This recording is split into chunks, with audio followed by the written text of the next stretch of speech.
Good evening.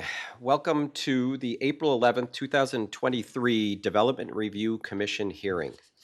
The Development Review Commission hearing, or Development Review Commission, is created to hold public meetings and hearings to provide analysis and recommendations to the City Council regarding general land use policies and applications where the Commission has recommendatory power and render final decisions on specified applications where the Commission has final decision-making power, including but not limited to all aspects of a proposed and future development. The Development Review Commission recognizes that the creation of a desirable environment throughout the city for residents, businesses, and industry is a prime requisite for the interdependence of land values, aesthetics, and good site planning by promoting harmonious, safe, attractive, and compatible development that is therefore considered to be in the best interests of public health, safety, and the general welfare. Any person aggrieved by a final decision of the Development Review Commission may file an appeal to the City Council within 14 calendar days after the Development Review Commission has rendered its decision. Development Review Commission recommendations to the City Council are not final decisions. Today, with us from the Commission, we have Commissioners Michelle Schwartz, Don Cassano, Vice Chair Andrew Johnson. I'm Chairman Mike DiDomenico, Commissioners Barbara Lloyd, Linda Spears, and Joe Forte. With us from staff today, we have Jeff Tamulevich, Ryan Levesque, Steve Abrahamson, Diana Kaminsky, Karen Stovall, Obinia Kingsby II, Joanna Berry, and Eddie Garcia. I will make several attempts to make sure that we include everyone who wishes to be heard tonight. We do have some problems with our WebEx system, so if you know someone's at home and we're trying to use WebEx to get on, you might want to send them a message telling them to either get to Cox Cable Channel 11 if they have it. Otherwise, you can go to the City of Tempe's website, and there will be a link that you can watch it streaming by the internet. But otherwise, you're going to see us on WebEx, but you're not going to get audio. We don't have anybody from the public who wish to be heard virtually tonight, so everybody who wants to speak is here in the audience. But I'm going to make sure to remind you a couple of times to fill out a white card and get our attention if that is your purpose here this evening. We have 2 sets of minutes, and those minutes are from our study session and regular meeting dated February 28th, 2023. We discussed those in study session, determined that there were no changes to those minutes, so I will entertain a motion to approve as drafted. Mr. Chairman, I would make a motion to approve the Review Commission study session of February 28th and the Commission's regular meeting of the 28th of February. We have a motion by Commissioner Cassano. Do we have a second? I'll second. Moved and seconded. All those in favor, raise your hand. Opposed by a vote of 6-0 with Commissioner Schwartz abstaining because she was not in attendance that evening. Those minutes are approved.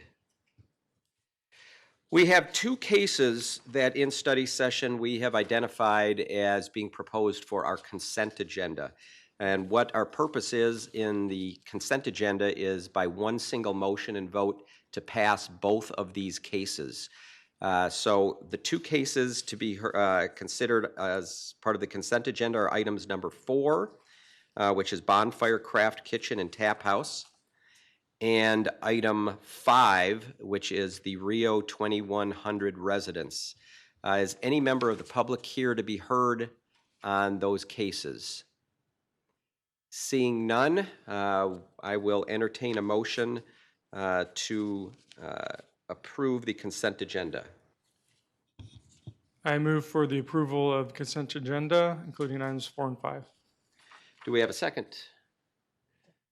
It was moved by Vice Chair Johnson, seconded by Commissioner Forte. Any discussion? All those in favor? Motion passes 7-0 to approve the consent agenda. That means that we have 2 additional items that we will hear tonight. Those are items 3, 16 East University, and item 6, which is Vidana Tempe. We also, just so everyone's aware, we have an interpreter with us this evening. There was a request from the public to make sure that we had a Spanish language interpreter that would be able to assist us in tonight's hearing. And they will be available for us here in the chamber as well as those tuning in online. So with that, I would ask the applicant to come on up and present on 16 East University. Ms. Sender, it seems like we were just here. Yesterday, just yesterday. Thank you very much. Mr. Chairman, members of the commission, Darren Sender, Sender Associates in Tempe. I'll be extremely brief. Karen mentioned we should be pretty quick here with the presentation. We've got a lot of updated materials to show you. The architect is here, and Julie is here as well from CA Ventures. Again, the same group that was here last time. And then I've got a few conditions. I think Karen gave you those conditions.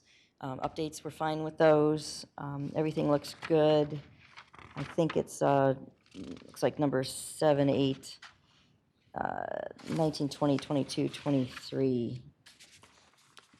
Those are the conditions. So we're fine with all of those. We had a little over 2-hour meeting with staff, with all of staff, a couple of days ago. I think it was like Thursday last week, and hashed through a lot of the issues that we had talked about at the last meeting. So with that, Mark will explain to you a lot more about what we came out with, and we believe what staff is happy with right now. Thanks, Darren, and thanks for hearing me again, Commissioner, and the committee. So I'm gonna, as you know, on the 28th, the DPR was continued in a sort of an awkward moment where we said we can do metal here, here, and here on the building. And in working with staff, which graciously spent a whole bunch of time with us last Thursday, did what I think is a better thing, which is to think about the design as a whole, and had a good conversation, at least from our opinion, and hopefully you'll agree. Let me walk you through some of the things that we talked about, or really all of the things that we talked about here. Do I make this go? No, got it. So I'm not going to read the slide to you, but let me summarize. And that's basically changes were made to the design as well as the approach to materials on the building. On the west side, that's the side that you see prominently from Mill. One of the concerns that staff had was that there was too much wall, not enough, not enough window and window recess. So we increased that significantly, on each window recess with metal panel. The other big change design-wise has been basically emphasizing the offsetting of the blocks by wrapping them partly internal, alternating into the courtyards on the west and the east. And it's like, yeah, so what? I know what you're thinking. I'll show you in a second. But the biggest change was really in terms of the materials, because we felt like we were at an impasse in terms of making the building consistent and architectural, carrying the architectural idea through, with just changing some areas to metal. So what we did was really spent a lot of time talking about the materials, and that was really the biggest focus of the meeting, the materials. And so our original material boards are over there, and the stand-in for the EIFS was a pretty rough stucco sample. But in the interim, we were able to do two things: obtain a better sample, which I've got here, and then also really changed a significant amount of the building, more than half, to a metallic finish EIFS, right? And then added some joint patterns. So let me stop talking about the words and show you more specifics visually. So on the left is the system we're proposing, a metallic finish EIFS. That's this sample here, if I may. Right. So the building now has a couple different colors, but this isn't the color. It's similar to the color of the courtyard, but it's not the color of the metallic, which is gray or silver, right? But it is reflective I mean, I know it doesn't look that reflective inside, but outside it's very reflective. And you can see it's a very smooth finish. And so the building now is really this material. About half of it is a metallic finish and half of it is a matte finish, but all smooth, right? With the goal of looking as much like metal panel as practical. So on the right side image, you can see the sort of textured stucco is the I can't point to it, but is the beige, and then the metallic ephes, you can see the reflection of it obviously in the silver part in the middle. So it's a significant, we think, and hopefully everyone thinks it's a significant change. Here it is in a high-rise format. So you can see between the glazing there, that's metallic ephes, so it has a sheen to it. And this in particular we spent a long time talking about this image with staff because it is a high-rise application.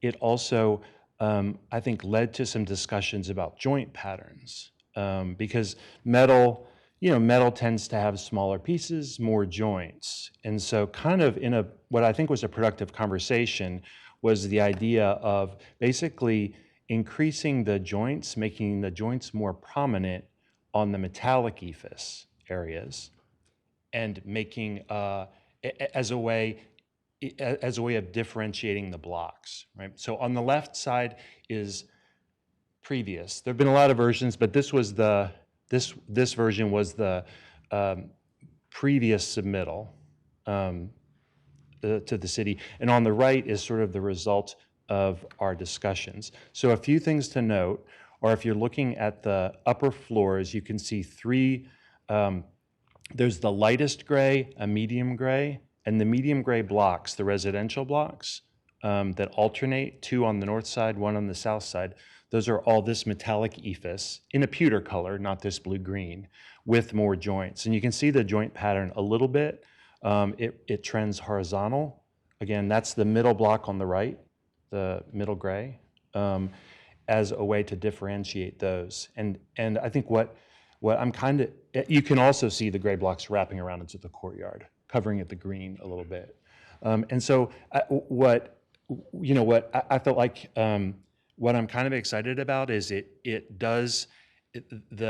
it's not a building that has sort of different chunks of material stuck on it. It's still a sort of consistent whole, but there's variation within it. And I think that's something that planning has always felt strongly about. And we've come around to their way of thinking, and sort of balancing that unity of the building with the sort of diversity of the parts. So, I mean, I'm crossing my fingers because I feel like we kind of hit it pretty right in terms of design. So here's, again, before and after, before on the left, after on the right. This is obviously from, the corner of University and Mill-ish. You're looking into that courtyard. And again, all of the ephes that you're seeing is this smooth finish. The gray areas are the metallic finish with more joints.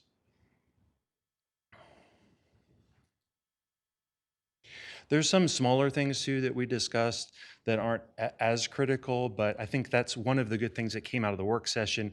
For instance, on the west side where the one-story building is, we talked about how our tower meets with that little building and the problem really of when you build 2 buildings, they're a few inches apart, how those few inches fill up with junk and trash. And so this involves the other owner, right? But we're proposing on our property and hopefully jointly with them, closure strips on the front and the back, the alley side, to kind of keep that unsightly urban condition, which happens sometimes, to keep that clean. Yes, to let it drain, but to keep it visually clean to maintain the continuity of the pedestrian access across.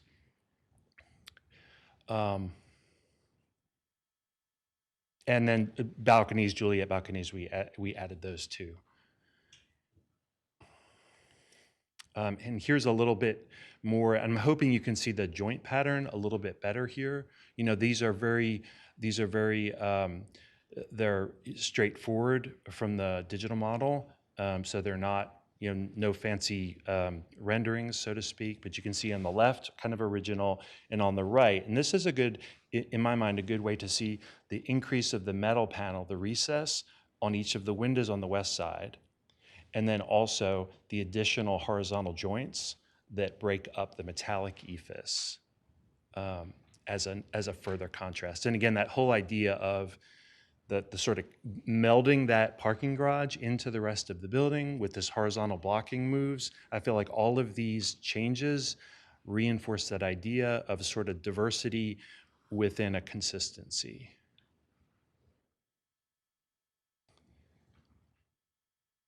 And so that's my presentation right there. Thank you. So take us just to the previous slide. So the first 7 levels, the darkest gray, those were originally metal panel, Correct. and they are now, They're now metallic ephes. so yeah. they're going, so we've taken the metallic panels completely out of the picture now. Yeah, And that's go right. on all metallic ephes.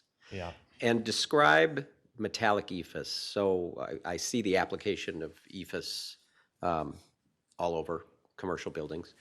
I'm, part of the usability of the system is an integrated color into the ephes itself. That is or isn't what these panels would be. The integrated color. Yeah, is this color integrated in, or is it an applied? No, it's integrated in. Okay. But the difference with the metallic ephes is that there's a 2-step process, because the metallic part is another another layer to the finish, if that makes sense. Yeah. But it's not paint. It's Not paint. yeah. All right, so it's not going to perform like paint in an Arizona summer. No. How have you seen this application in Arizona used? You aware of how something that's got a few years on it? No, not in Arizona. Okay. No. Anywhere similar to our climate?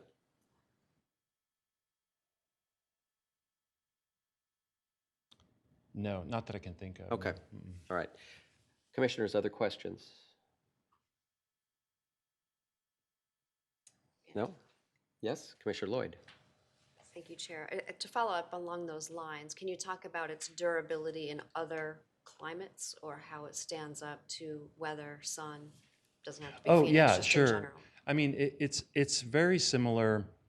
I mean, in a way, it's more color fast than metal, because metal actually, and I'm not trying to do a sales job here, but I mean, metal in strong sun fades and discolors if it has a color, right? If it's anodized, no problem, right? But every metal panel, red, any colored metal panel, has that sort of time fading over time, which is not bad. It's just patina to the building. But this has a lot less of it because it's more stable. Okay. Other questions? Vice Chair. So the panels that are the lightest color, those weren't changed at all? Well, just really, they're correct. Essentially, but they're not like that sample, right? They're smooth like this, just not reflective. And there's no added joints associated with those?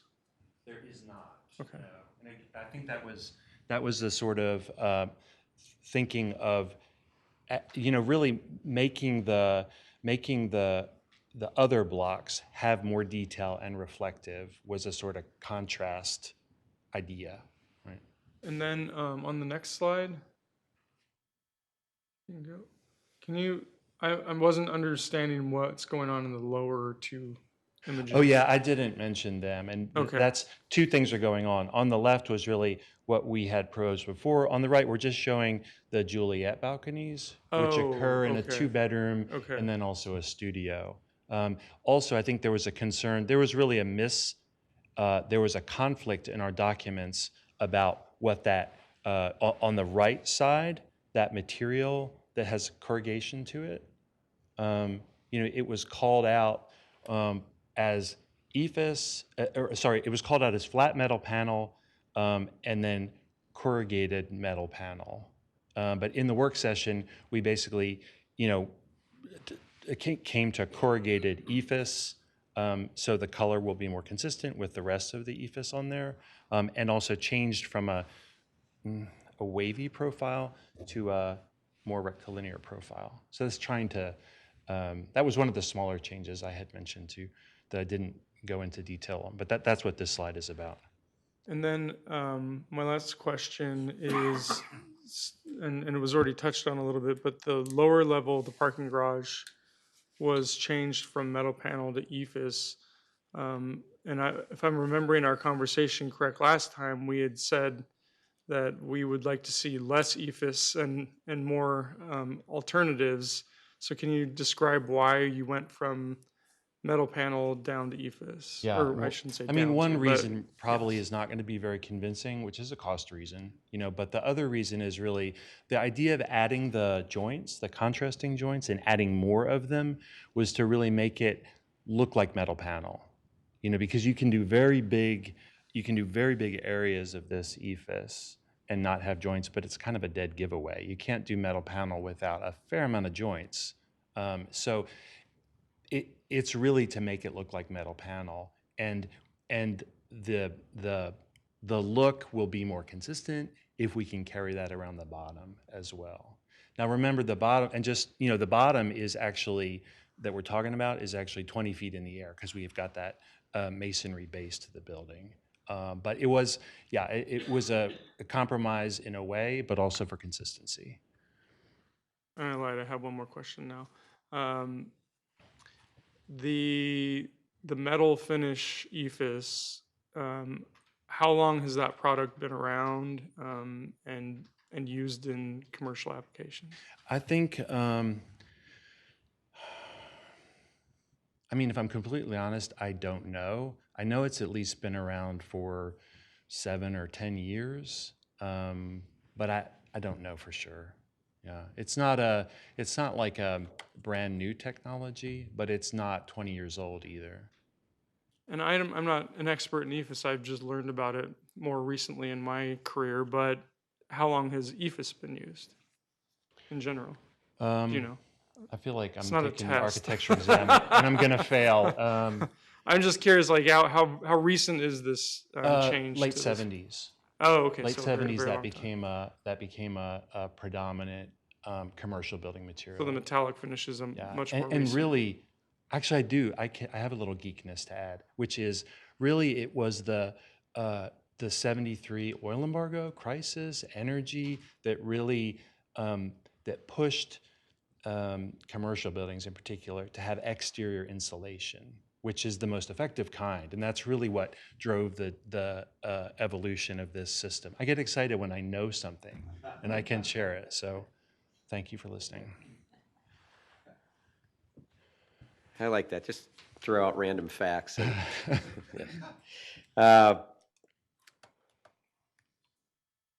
The EIFS system, the metallic finished EIFS, are these panels manufactured off-site and installed on-site, or are they finished on-site also? No, they're finished off-site, so it's pre-finished. Yep. Other questions? All right, thank you. And I forgot to ask if you could just name and city of residence for the record. Oh, name, Mark Oberholzer, Los Angeles. Thank you very much. Thank you. All right, we'll have staff give us their presentation and add anything relevant. Good evening, Chair and Commissioners. Karen Stovall, Senior Planner. I did before study session hand out the revised draft conditions for this application. As the Commission's aware, the building materials have been a concern of ours since the start of the project. During the meeting last week, we did not have a physical sample to look at in our discussion. And we do have some concerns about the EIFS actually appearing to be metal. So we are, if the commission were to recommend approval of this, we would probably want 2 conditions added. One is that the ephes portions of the building have reveals in a contrasting color to represent joint lines that would occur in metal panels. And also that the applicant prepare and submit a mock-up, a large piece of ephes for us to review and approve prior to construction. That would include a reveal so we could actually look at it. I don't have anything else to add to this, but I'm happy to answer any questions. Would staff's intention be to have those mock-ups for review done prior to the final vote at council in late May, I believe it is? It's, I believe, May 4th. I don't know if that is even feasible. So the applicant would have to let us know. I think the condition would be prior to, issuance of permits for the project. Okay. Other questions for staff? Ryan? Chair DeMichael, I'll also explain too, when we were first reviewing the project and the material conversation, and we asked about potentially including more materiality change in the building design, looking at all 4 sides of it. So what was offered up by the applicant was looking at expanding the metallic ephes in the areas along the garage as well as along the north elevation. So we got a complete wrap of the building and the materials so that there was those 2 competing contrasts rather than having one portion of the site compete with contrasting materials. That was what the original condition was. It was about the levels fronting the south side of the building and portions of the wrap of the building. So this was an alternate proposal presented by the applicant that showed if they were to include all of the metallic in the gray areas, that they would want that to be on part of the garage elevation as well for consistency. Okay. Commissioner Spears? And that's the question I was going to ask, is how do you feel about eliminating the metal facing on those lower elevations? We were certainly hesitant at first, and because that was an element that we did get. We did get the metallic finishes, but whether or not is that going to have a competing contrast with the building, we're not quite sure. We feel it still could provide some uniqueness to it, maybe even still show the reveals that are presented in this product design. But it was an offer up by the applicant to provide additional wrap. So if they weren't going to move forward with changing the metal, we'd probably see a little bit more reduced metallic finish on the ephes sides, especially on the north elevation. So we were working on an assumption of, hey, let's see the design, let's have it presented at the meeting, let's see the material. And so these are all elements that we finally got to take a look at this meeting tonight. And the product is certainly different and unique and does provide a metallic looking metal finish that what we were hoping for. Yeah, we did have a chance before the meeting to go out and look at it outdoors in the sunlight. And although it's a small panel, small piece, and we were looking at it at ground level, it did perform differently than I would have expected. Commissioner Lloyd? Thank you. To staff, I know we asked this to the applicant. Are you aware of this metallic ephes on any project here in the Valley Metro? No, we are not aware of any use of it. Mm-mm. Yeah, I would suggest as this moves forward to council that that the applicant be that you would request them to go to the manufacturer and give us some examples, give the city some examples of where it can be seen, and maybe even reach out to those properties and see how long it's been in place and how it's doing. You had mentioned a couple of additional conditions of approval if we were to approve this tonight that you would want to see. One was the addition of more joint lines, and you said a contrasting color. And by that, it could be just, kind of a tone-on-tone difference, go darker in the grout lines, if you will, of the same gray. Yes, Okay. Chairman. So in the image on the screen, the upper right-hand corner, you can see the applicant has added horizontal lines to the EFS panels. So the condition would be that the gray EFS portions of the buildings shall have reveals with a contrasting color to mimic joint lines in metal panels. And then the second one would be that the applicant prepare a mock-up for inspection prior to construction. Okay. Yeah. Well, first, I had two points with that. One is that we weren't requesting that they introduce necessarily, like maybe say that green color is a checkerboarding effect, so that's good. I will warn, I put out the warning. EFS and reveals lead to a problem, and I've got, in particular, a building. It's an EFS system building in North Scottsdale that has reveals up high, and it's become a woodpecker habitat.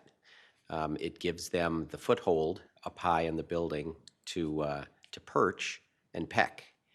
And the amount of money that now high in the building, it's going to do damage to the EFS system if the same condition happened here. I don't know if we have a lot of woodpeckers, and I know we got a lot of gackles, and I don't know if they peck at EFS. But the expense to patch and the height that the damage would be on these buildings might be a concern, and that would be another thing to talk to someone, the manufacturer who has this system. They do sell a patch kit for it. It's quite costly, and I'm not quite sure how you get up that high to apply it, but and to match the paint color. So just something to think about. Other questions or comments? Yes, Susano. Mr. Chairman. We were handed the revised conditions list. There were two, number 7 and number 22, and they were new, were proposed by the staff. One had to deal with the disclosure statement regarding to tenants, notified in writing of the proximity of the site to numerous live entertainment venues. And the other was to work with the adjacent property owner, 26 East. Is the applicant been okay with those? Yes. Okay, thank you. Yes, the applicant has reviewed 1 through 37 that was handed to you. And then I explained to the applicant after study session about the 2 new ones, about providing a mock-up and a contrasting color for joint lines. Commissioner Spears. The other concern I have is because we haven't seen the smooth product for the EFS, that, again, staff be given look and see how the 2 different products work together. Because it's kind of hard to imagine what that's going to look You're like. talking the 2 different EFS This- Yeah, systems? the metallic versus And the matte. matte. Yeah. And again, if you're reviewing the products before you issue permits, then shouldn't be a problem, but just another thing to look at. Commissioner Spears, so you're suggesting that in the mock-up, the larger scale mock-up, that they have both Correct. lighter gray and darker gray together? Okay, And the green. yeah, gotcha. Vice Chair. Something that I don't think we touched on yet was the changes to conditions of approval number 8. And I assume that was to kind of reduce the impact to the overall building itself by not including every interior wall. Yes, yes.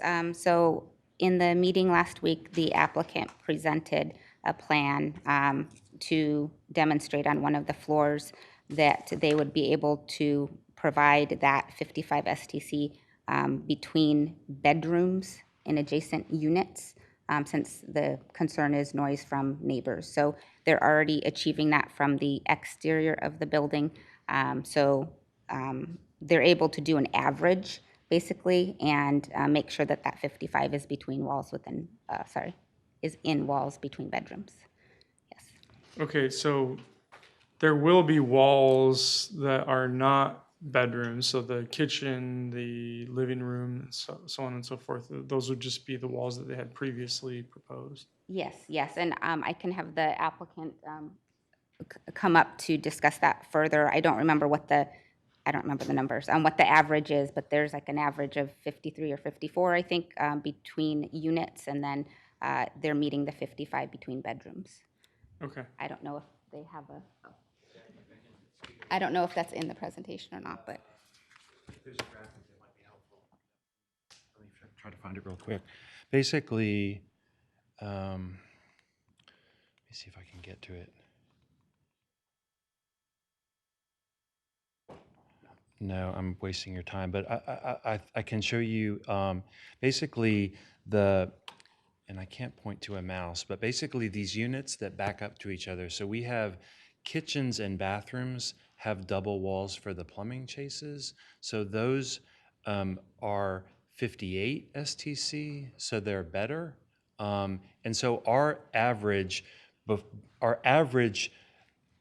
between units was 54.63 as designed, right? And our concern really with the wholesale 55 was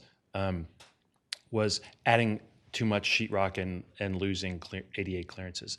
But when we look carefully at it, it's like really the only areas that are lower than 58 were really closets and bedroom walls. And so we really, to get to that average, we really just concentrated on adjacent bedroom walls. So, where you have between a unit, a bedroom in one unit and a bedroom in another, that wall. So we're beefing that up because that's not ADA clearance. We've got space to do that.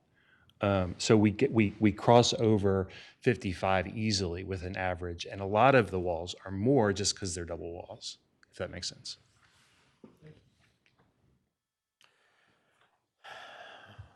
All right. Was that staff side, that's everything you had? Okay. Any other questions for staff? All right. At this point, I'm going to call to the public. Do we have anyone here who wishes to be heard on this case? Do we have any cards? All right. And no one from the public is registered, so we'll close the public comments portion for this case. I'd ask the commission, last chance, if we have any questions, anything for clarification for anyone? No? Any discussions? We would actually need, you spoke of the two conditions. Have you drafted up something? Do you want to read those into the record? Yes, Chairman. Condition number 1 would be the gray ephes portions of the building shall have reveals with a contrasting color. And That would be number what? It would be new condition.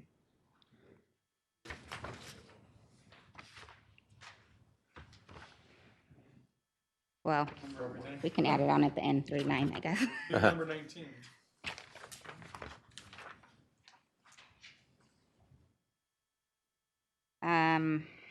Well, it's 2, yeah. I'd say it's a new number 30. It would be under the building elevation conditions. Okay. And then number 2 would be the applicant shall prepare and submit a mock-up of the metallic ephes for inspection prior to beginning construction for the planning division review and sign-off. The mock-up shall be large enough to match the size of an ephes panel proposed on the building and include a reveal.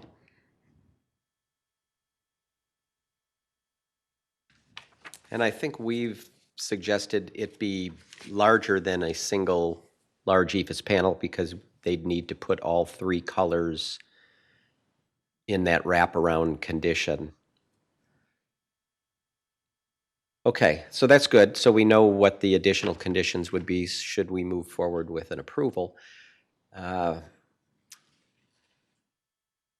This is probably, Ryan, a question maybe more for you. this is a condition prior to construction.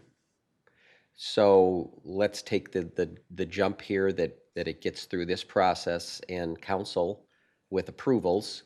Permits are pulled, and we're to that about to start construction part, and the mock-ups are out in the field, and staff comes to look at them and says, oh, that's not what we thought, or we don't like it. Then what happens?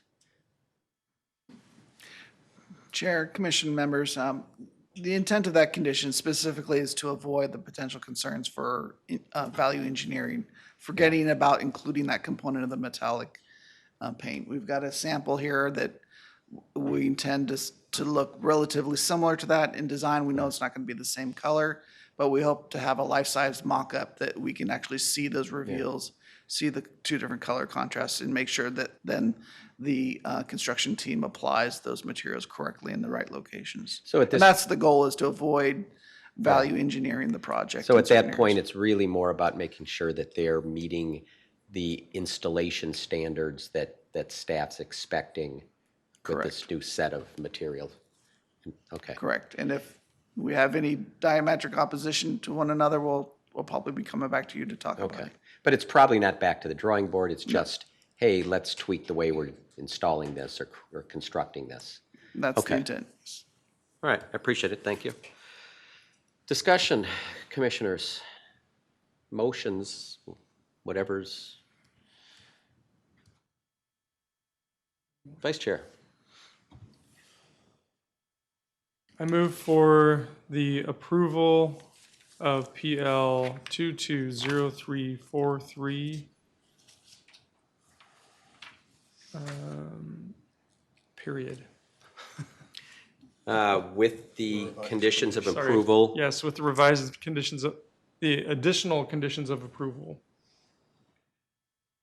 Do we have a second?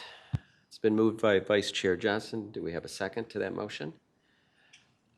Commissioner? I'll second that motion.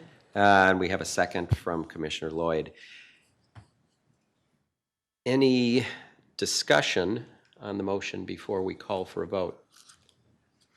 Any opinions, clarification? I should at this point ask the applicant, you understand the two new conditions that were just read in and were created sometime in the last half hour? Okay. We do, we're fine with that. You're fine with them, okay. All right, I'll just throw it out there on record. I'm kind of lukewarm. I like the look, from 2 minutes outdoors on the steps of the courthouse here. So I'm really concerned about how it will perform, though, in the Arizona sunshine, especially on a western face of a high-rise building. And so much of the material there. So I'm hopeful that the manufacturer's got some good data that they can provide that'll make staff feel good about that. And a good warranty, because once it's up there, it's curtain walls are tough to redo or to to finish or refinish and expensive. It's expensive to do it right a second time. Much better the first time. With that, I'll call for a vote. All those in favor, raise your hand. Opposed?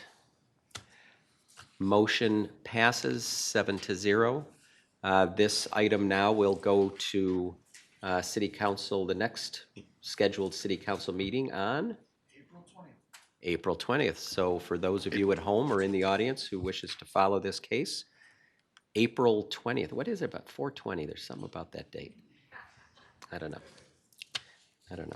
Okay, thank you very much. This brings us to our final item of the evening. This is item number 6, Vidana Tempe. And as the applicant is making their way up to give their presentation, I will remind everyone who's watching or in the audience that we do have an interpreter available this evening to help us with this case. We all good? We're ready in the back? Yep. Okay. Hi, members of the Design Review Committee. I'm Amit Sudan, the owner and developer of this project, and this is Steve Greco, who's my architect. Do we need to state our residence? Oh, sorry. Oh, yeah. Denver, Colorado. Steve Greco, Denver, Colorado. Wonderful. Thank you. Okay. We're excited for the opportunity to introduce you to our project. Where is the clicker? That one. Okay. Just for a little bit of location, these are our 3 lots that are located on the south side of East University Drive, just east of the 101. Currently, they're just vacant lots. I'm going to give Steve a little opportunity to sort of talk to you through the main considerations that we had with the design of this project. Yeah, and working with Diana and the rest of the planning department, we've had quite a few iterations and chances to get feedback, and just a really quick list, won't necessarily go through everything, but vehicle circulation was very important. We really wanted to what we call maximize the number of in units. Most of we kind of landed on what we call duplex, but the attached townhome form where you just have 2 units together. And through the design, the idea of connecting to the neighborhood directly to the south as far as having sloped roofs and not too of a boxy form became important. We really are trying to utilize open floor plans with lots of outdoor spaces that we think will be attractive to potential sellers. And one thing to point out, these will be for sale products. And then lastly, just as an architect, it's always important to me to have regional building materials that look appropriate and will perform well in this climate, as we just heard our previous discussion. Yes. And so these are just current views of the 3 lots that I currently own as they sit. You can sort of see that this is an irregular sized or shaped lot, which provided us with the opportunities to be a little more creative and some challenges as well. Yeah, and that's where it sits currently. This is sort of an overview of the changes that we're asking for. The top part of the slide is the current zoning of both the 3 lots as well as the surrounding lots. You can see there's a commercial lot to the west, as well as R1 through residential 1 through 6 surrounding the 3 lots that I own that are now currently zoned R2. And so down below is what we're asking for is an R1 PAD overlay to permit us to build the 8-unit project that we're considering. That sort of fits in with the single-family homes surrounding these lots.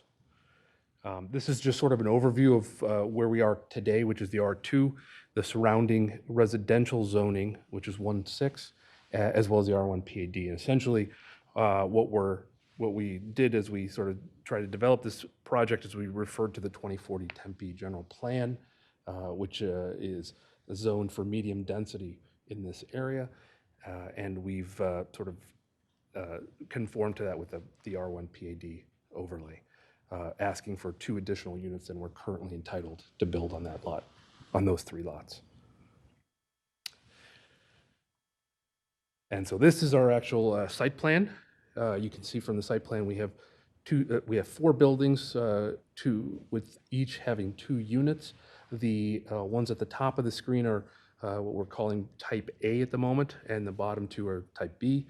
There are slightly different layouts and sizes. You can see we spent a lot of time on the landscaping, trying to get a landscape architect to help us with shading and management of the solar issues in the area, as well as providing a little privacy from the street as well. Steve, you got anything else on the plans you want to point out? I think the main thing that you can see is just the T intersection, which again was driven by the vehicular circulation, really kind of divided the site into essentially quadrants, and we really think it works out well. We've studied lots of options, and we feel like this is just a really efficient use of the space. We do provide some amenities such as a dog park and group mailboxes, and security has been something that we've addressed, and we think there's a lot of elements that will provide natural surveillance and try to avoid areas that could be problematic. Okay. And these are just design inspiration pictures that we've used to sort of push our design forward. Some of them are actually local projects And I'll let Steve talk, he's much smarter about the architectural pieces of this, but these are just things that we've used to sort of help develop this project. Yeah, and the next slide, when we get to our design, I think you'll see a lot of these elements carried through. But just on the left, we have the Uptown Row, which is here in Phoenix, and we really like their use of materials and just how it was articulated in a pretty simple manner. And also, again, regionally used materials. In the middle is more generic images. We really like the idea of rooftop and outdoor spaces, and thought these projects did a great job of showing how that could be a feature. And then lastly, just the idea of kind of the duplex form, and then getting some sloped and angled roofs in there. We like how that bottom right image just makes it feel a little bit more residential than just going with boxes. Yeah. And so these are renderings from University Drive, looking south at the front of our development. We have the A buildings along the street, and then we have behind them the Unit Bs. We were showing here the landscaping as intended by the landscape architect. Steve, you got? Yeah, and just point out just kind of how we're using materials. Essentially 3 basic materials, which are your brick for your base. We're doing a little more modern brick patterning and some nice detailing with some bands. And then we've got stucco on the upper portions of the building. And then lastly, standing seam metal, which will be used for the stairwells, which you can tell how those are articulated, and the same thing with the sloped roofs. And we just think it's doing a good job of kind of articulating what's going on in the building with the use of the materials.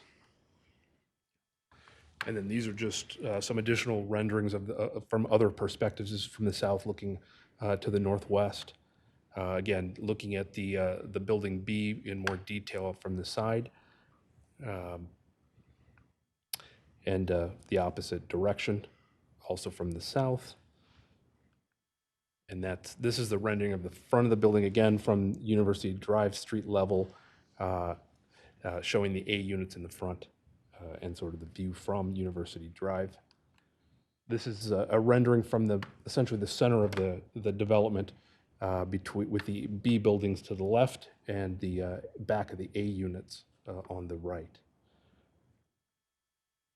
In March, we had our neighborhood meeting, and the main concern or feedback we got from that meeting was about the third floor south-facing windows, both in terms of solar gain and durability and privacy for our residential neighbors to the south. And so we've come up with what we think is the most reasonable solution here, which is actually to inset the windows. I think we have about 2 feet of inset, as well as a privacy screen over the bottom portion of the window well, as well as the mature landscaping that we'll be planting as well. That's it. We just have Yep. some supplemental information on the floor plans and more details if any questions arise. Thank you. A couple questions. So on the southern boundary property line, tell us about the plantings there, the mature trees that are shown here. What are you planting there? What on center will they be? I know you don't have a landscape architect yet, but, Oh, no, we do have them. oh, you do, okay. Yeah, we do. I can pull Oh, up okay. I don't have it off of my top of my head, but I can pull that. So is there really room back there for large, healthy trees to fully canopy and grow to the natural height? Yes, there's 15 plus feet in the distance, and those are getting to be, and the rendering, they're shown about maybe 15 to 20 feet tall, and they're spaced about 20 feet on center. So those canopies, I suppose, how close to the property line will the trunk, the root ball, be placed? In the middle, so yeah, you would be about, can you go to the site? 7 Yeah, 7, feet. 8 feet So I imagine those canopies, whatever species it is, would go onto the other side. they're going to heavily canopy over the wall, the fence. Any neighbors ask about that? No. Okay. Well, they may now. My neighbor asked me about say, I our think we all trees have and dealt going with over that the in wall. past. Take us to just any rendering that shows the cars, parked resident cars in front of the garages. That one, okay, perfect. Oh, nice cars. So it looks like you have real usable two-car garages? All right, so there's room to put two vehicles inside the garage, as well as have visitor parking right there at your unit, kind of in tandem, without encroaching on the driveway? Correct. It's about 18 feet, so it would fit. Now, obviously, a large truck or SUV would not. Yeah, But we're not counting them as parking spots because No. of just kind of working with Diana that they're not technically. no, they aren't, but in reality, it solves a problem that we ask about all the time when we see an infill project like this that's got a whole lot of density and only 4 visitor spaces that you have lined there. That for 8 units to have 4 visitor spaces, that's usually not enough unless people are, taking alternate modes of transportation to visit. In your case, you've got a whole lot of extra real parking, at least for short-term use. So I applaud that. That's good design. Other questions? No? Thank you. Oh, Sorry. Commissioner Lloyd. No, I'll wait. Never mind. Okay. All right. Thank you very so much. for your time. Thank you. Diana?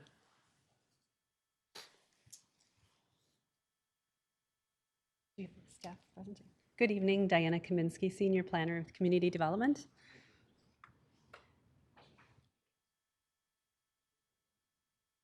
No, there should be a whole. I know I put them in.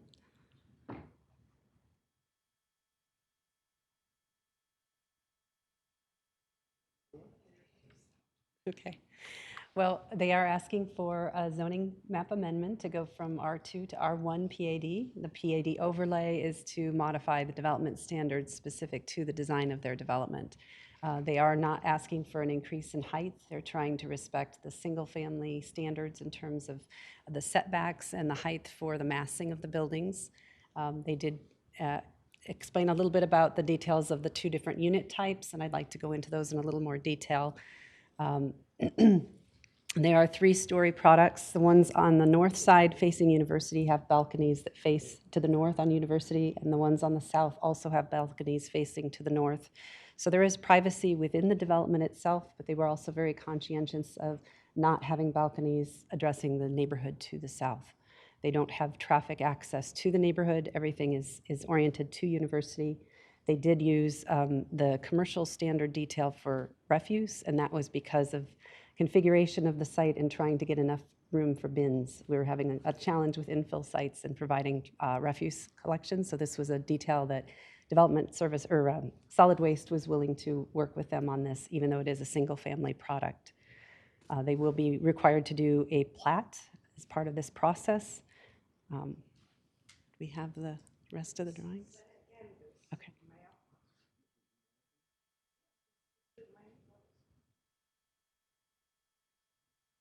There is a difference in the depth of the driveways on the 2 unit configurations, so I did want to point that out to you. I think the units on the north are shallower. They might fit a smaller vehicle in the drive aisle, but the ones on the south side are a full depth tandem space. They were not required to provide guest parking as a single-family product. They can have 2 cars in the garage, and we don't have typically a requirement, but as you know, without having driveways or street frontage that would allow guest parking, they wanted to take that into consideration in this location, so they've provided additional parking beyond what we would even in a multifamily situation. I do have the landscape plan, once we get that up, that I can talk more specifically about the tree types on the south side. I don't remember off the top of my head what those were. They do have some existing trees, some mesquites on the west side that they wanted to try to preserve. I wasn't sure how that would work with construction. Typically on a tight site like this, those trees don't do very well during construction, so we had a requirement that they add in the landscape palette if those trees fail to survive through construction, they be added to not left out on that west side elevation, so, or the west side of the site. So they've added trees as a contingency in case those mature trees do not survive. While we I'm stall for stalling time as here, best I no, can. well, I have something that's going to come up, so we'll have the applicant also address this too. But can you tell us a little bit your knowledge of the neighborhood meeting and what some of the issues or concerns were brought up? And Yes, and I did provide some of that summary in the neighborhood, or in the report, but there was strong support for the landscape plan.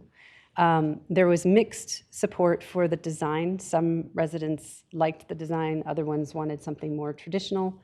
I think the biggest concerns were privacy to the south. There was a request that they lower the height of the units on the south side to 1 story, kind of reflective of the single-story products that are already in the neighborhood. They did explain that within the single-family zoning, you do have the right to go to 30 feet. So any of those residents to the south could add on to their house and do a second-story addition, but that was obviously a concern based on the character of the neighborhood. There was a concern about gentrification and the cost of the units. The applicant did a good job of explaining, as a small infill project, the costs of the project aren't really designed to have an affordable housing product as part of this project. They are looking at a market rate product. I think those were the big issues that I remember. thank you. And now we have the presentation. Thank you. So you've already seen the zoning map request change. In the comparison of the PAD to the current standards, they would be increasing the density from 10 dwelling units to 13. That's to accommodate 2 additional units. So going from 6 units as a multifamily site to 8 units as a single-family site.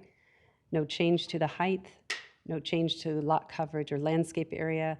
They are reducing the side yard setback to 5 feet from 10 feet. 5 feet is actually similar to what is in the single-family R16 district. The 15-foot rear, they are having open structures to 10 feet on that south side for a shelter patio cover on the first floor. And this is the site plan. The driveway widths are 17 feet. The south ones, can't read that number, are, you can see the south units have a much deeper driveway than the ones on the north side. I believe the north ones are only 8 feet. So the cars shown would have to be Mini Cooper, Porsche. The ones on the south side are a little bit deeper. The landscape plan on the south side, those are Swan Hill Olive in the center, and the 2 outer east and west ones are the Chinese elm. So they tried to provide some trees that would have a larger canopy size where they could, with the smaller trees in towards the center. Those would be visible from that walkway that you see between the 2 units on the south side. And then the street trees along the front include the Swan Hill Olive, which is the hybrid olive, and the seedless desert willow along the street front. And they have the Palo Blanco, which is a small tree with white bark, kind of wispy branches, and that's along the drive aisle. So they're providing some continuity in the entrance point, and a wide variety of plants, all xeriscape with a lot of color. That was one of the things the residents appreciated, was the palette that they were proposing. And they've also added plants along the street front with a separated sidewalk that's in existing condition, but providing a buffer for pedestrians along the street front. These are the elevations with the materials. They have the masonry with some decorative banding within the ground floor, and the masonry carries up to the upper levels. On portions of the building, they do have an EIFS system, which is the main color that you see, the light color. And then they have a metal panel system that they've got wrapping a portion of the building and then up to the pitched roof on some of the elements. And this is the back building, which has a more squat form, but it's still within the 30-foot height limitation. And then they've used the standing metal seam to create that angled roof that he mentioned earlier as kind of a reference to the pitched roof in the neighborhood.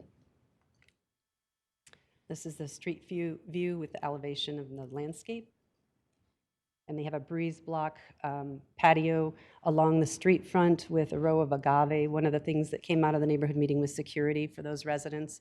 adjacent to University, and so they've added agave adjacent to that breeze block wall as a kind of a barrier for territoriality, but still providing visibility to the street front. You saw those renderings. There were about 18 people in attendance at the neighborhood meeting. This is a summary of some of the things that were discussed. Some did not want the increase of the 2 additional units. And they did want more shade over the windows, and there was mention of energy conservation.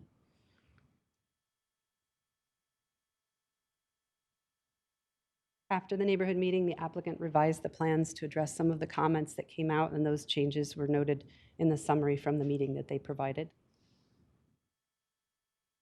We did receive 1 letter of support that was provided in the report. Since completion of the report, I've not received any calls or emails of inquiry or concern, and we are recommending approval subject to the conditions. The applicant has reviewed the conditions, and we do not have any special conditions proposed. Happy to take any questions. Question, if you could go back to the site plan that shows just kind of the top down, that shows the area of the visitor parking in particular, there, right there. So why no requirement for a tree to the west of the dog park area there along the perimeter wall? Is it just because there's no 3-story building immediately adjacent? Well, for the visitor parking? Well, yeah, that would also screen the view into the building that's to the north of the visitor parking from the existing residence, single-family residence. Oh, along the south side. Yeah. So we've got one tree in the dog park, but nothing to the west of that. There are, I don't know, can we zoom in on this or no? There are some trees. They used the dwarf bottle brush. There we go. The Slim Jim dwarf bottle brush along that southern side. So they're kind of a narrower columnar tree. They didn't want to encroach on the parking spaces. So there are trees along there with understory plants. I kind of like shading visitor parking and asphalt, but okay, but not a requirement. It's not helping the sight lines for the existing resident to the south, I suppose. With the trees there, or? Well, by not having a tree, you're not really, one reason for the 4 trees that are directly behind the 2 B buildings, I think they were called, the reason for that is really screening for the 3-story condition that you've got directly north of single-family backyards. You have that same condition at the jog here, but you don't have a building right up against it to screen. Well, and because these are single family, they don't have that buffer requirement. So in this case, the trees are provided, it goes both ways. It's for privacy of these residents as well as the ones to the south. Yeah. But it is not a code requirement. Not a code requirement. Yeah. Okay, something the developer could consider. Other questions? Commissioners, Vice Chair? I'm a little confused about about what's going on behind the 2 buildings on the south side. Are they enclosed patios? Is it just wide open? Anybody could wander around? No, they have individual private patio walls that go all the way to the south property line with landscape. One of the concerns that they expressed, they wanted to have it all open because they wanted to have a consistent landscape palette throughout the site. So I told them that they could enforce that through CC&Rs if they want to have a palette that's very uniform and maintained similarly. So they wanted to provide private yards, but still have some continuity in the design that withstood the test of time with maintenance. So that will be something they will put into their CC&Rs. So what happens in the space between the 2 buildings? There's a little patio wall. Can we zoom in on that lower area? I believe there's a wall. The dashed, no. I may need to, I think there's supposed to be a wall there, but I'll have to ask the applicant to come back and verify. Between the 2 buildings, yeah, there would be a wall to the edge of the patio. Should I go back to the site plan? No, just to, but where that where you can see that stipple pattern, there would be a wall all the way down. But here's talking about here. In the middle, In the it's middle. open. So where's the wall from here to here, That would all be open. between these two units? Yeah. But we're open So is to, there like a gate or something? not proposed, but we're open to adding that if we, Yeah, because then these don't have private, I thought this was a fence line. Okay. Because otherwise there's no private yards. Yeah. yeah, I think we could definitely just extend a fence down. That would make sense.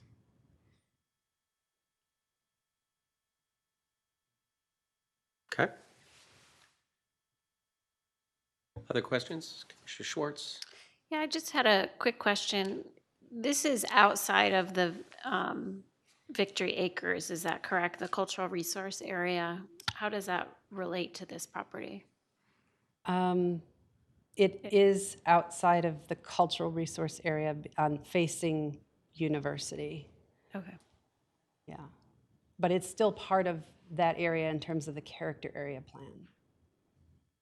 Thank you. Any others? All right, thank you very much. Appreciate it. At this point, I will call to the audience. Do we have anyone here who wishes to be heard on this case? I am not seeing any hands raised or anyone rushing to the podium, so we will close the public comments portion of this evening. Just a reminder, if you happen to tune in on WebEx and you see my lips moving, but you can't hear what I'm saying, we're having audio difficulties, so jump on the, if you have Cox Cable, go to channel 11 or go to the city website, and there'll be a link there to live stream the meeting. Commissioners, any discussion, motions? Commissioner Lloyd. Thank you, Chair. I just wanted to compliment the applicant because I think you have a thoughtful design. I thought you used really quality materials, and with the small nature of the site, I do feel like you laid it out well, and I appreciate the interesting design of the buildings, that they're not just, four stucco walls. So just wanted to compliment you on that. And with that, I will make a motion to approve PL 230035 as presented. All right. With the addition of, they can get into the walls on the patios. Yeah, that I was just going to ask. Diana, do you think we need to add anything to the conditions to further describe the private patio wall situation you just walked through? Sure, I think it was intended as our previous discussions. So if, Ryan, do you feel we need a condition for that, or they can make that modification? Condition, okay, so we'll add a condition that the south units, the patio walls between the two middle units be added for private backyards. Thank you. That That would work be for your motion? under the site plan conditions. Under the site plans? Yeah. Yes, thank you. Do we have a second? Commissioner Casano? All right, we have a motion by Commissioner Lloyd. It's been seconded by Commissioner Casano. Any discussion, Commission? Linda? I would just like to say I'm happy to see R1PAD being used on a difficult infill parcel. So I'm pleased with it. I'll also chime in. I like the look and design of the project. I think it will be a comfortable place for whoever are lucky enough to live there. I hope that it will help to stimulate more revitalization of University. And always a challenge. I understand the concern of neighbors who would live adjacent to this, particularly to the south and directly to the east, because this, it's less of a transition to the existing neighborhoods and a little bit more of a wall to it.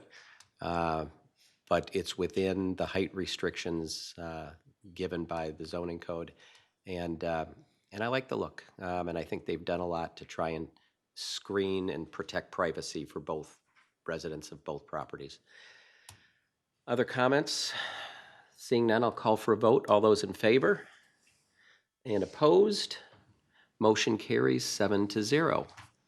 Thank you to the applicant. Just a reminder for everybody, what we just did in approving that case is a recommendation that will move forward to the city council for approval. So this still has a step to go. We are just the recommending body on this item. So if you didn't get a chance to be heard or have more questions, you still have time to get into the process. Other items from the commission? Anybody have anything that they'd like to bring up? Staff, do you have Not anything? this time. No? Okay. No other announcements? All right. But boards and commissions event is, what's the date on that? May 4th? I believe it's May 13th. May 13th, that's a Friday. At the Omni, at the soon-to-open Omni. I drove past today. It looks like it's getting much closer to taking the fence down, the construction fence, so. All right, well, with all of that said, meeting adjourned. Thank you, everyone.